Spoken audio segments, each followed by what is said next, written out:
My name is Ruth. I'm supported by Home Start West Cambridgeshire. I was referred to Home Start by my health visitor. I'm married to Mark. I have a 4-year-old daughter called Josie, and I have 2-year-old triplets, Phoebe, Amelia and Jamie. I've lived in St Ives, Cambridgeshire for 2.5 years. Before that, I lived with my parents in Harrow, London. That was a really special time of my life for 2 years. While I was being a mum to my children, my mum was looking after me. I then found out I was expecting triplets. Needless to say, the hunt was on for a house of our own up in St Ives near my sister. The plan was that my mum and dad would put their house on the market and move up also. I spent many hours contemplating how I would manage with 4 children, 2 and under.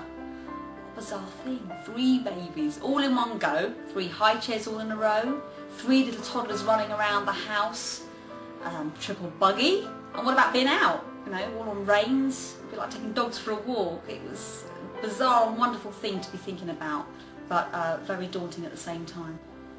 I like being different, and I was proud of our triplets, but one thing was for sure, life would never be the same again.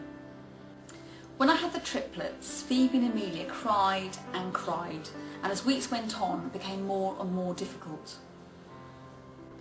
With Mark at work, me and my mum would work together to do all the winding and the bottles and the changing, and also just trying to keep Josie's life as normal and as happy as possible. Jamie was developing normally, but the girls just seemed different. I scoured the internet for possible reasons, and I spoke to health professionals, but nobody seemed concerned that they screamed 24/7, threw up all the time, were incredibly thin and hardly slept. When we moved up to St Ives, the girls had tests, and we were told that they had a brain disorder and that they would probably be severely disabled. My dreams of triplets running around the house were dashed. I grieved for the girls I would never have, and for a little while I couldn't even look at Jamie, because he was how they should be. I was depressed, ashamed, sleep deprived and exhausted. I couldn't cope. I couldn't cope with these 4 children on my own, with no sleep and no help, and I so missed the help that my mum had given me in London. I remember holding these screaming babies, pacing the floor and calling out of the window, "Help, help," in tears. I needed help, but I didn't know who to turn to. When I was with my mum, the nights were much easier because I used to have all the bottles propped up with cushions, and my mum used to come in and help me with the feeding and the nappy changing at night. But in St Ives, I was on my own. I had to do all the nights by myself, and then all the days, and all the nights and all the days, and there was no end in sight. It was at this very dark time that Home Start stepped in. A lovely lady would come round once a week, and for the very first time since I moved up to St Ives, I could go off duty. It was an oasis in the midst of madness. I felt I was living so close to the edge, but Home Start kept me from going over. I was able to eat something other than chocolate and coffee, to get a rare bath, to get out of my pyjamas, to catch my breath, to feel human, and to be a better mum. I've got a visual impairment, which means that I can't drive, so getting out and about is impossible for me. I really felt a prisoner in my own home. I couldn't get out the front door with 4 children under 2. Our first Home Start volunteer, Lorraine, helped us to get out. We went to baby yoga, we went to the children's centre, and it was fantastic because the extra pair of hands, the extra emotional encouragement gave me the strength to face the outside world.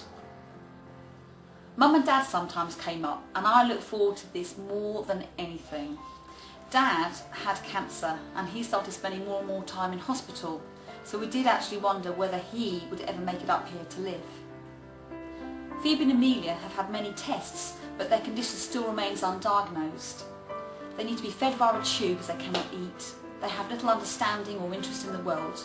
They cannot sit or stand without equipment, and they will probably never walk or talk, which is so different from how I imagined things would be. Our lives are full of OTs, physios coming in, hospital appointments, assessments and meetings. It's so easy to forget what a normal life is. It can also be a bit difficult to give Jamie and Josie the attention that they need, and this sometimes leads to behaviour problems. Mark has had to give up his full-time job and work part-time. He deals more with Jamie and I tend to deal more with the girls. Jamie's had the least of my attention and this has had quite an impact on the relationship with my son. We now have a new Home Start volunteer. Her name is Liz and she's wonderful. The sad thing is that on the day that I was first meeting Liz, my mum was having a massive heart attack in London on the way to see my dad in hospital. She didn't survive and my life has been devastated again by losing my mum, who meant absolutely everything to me. She was my rock and I still miss her terribly. Liz was great in those early days, supporting me on the phone when I was really upset in the hospital in London.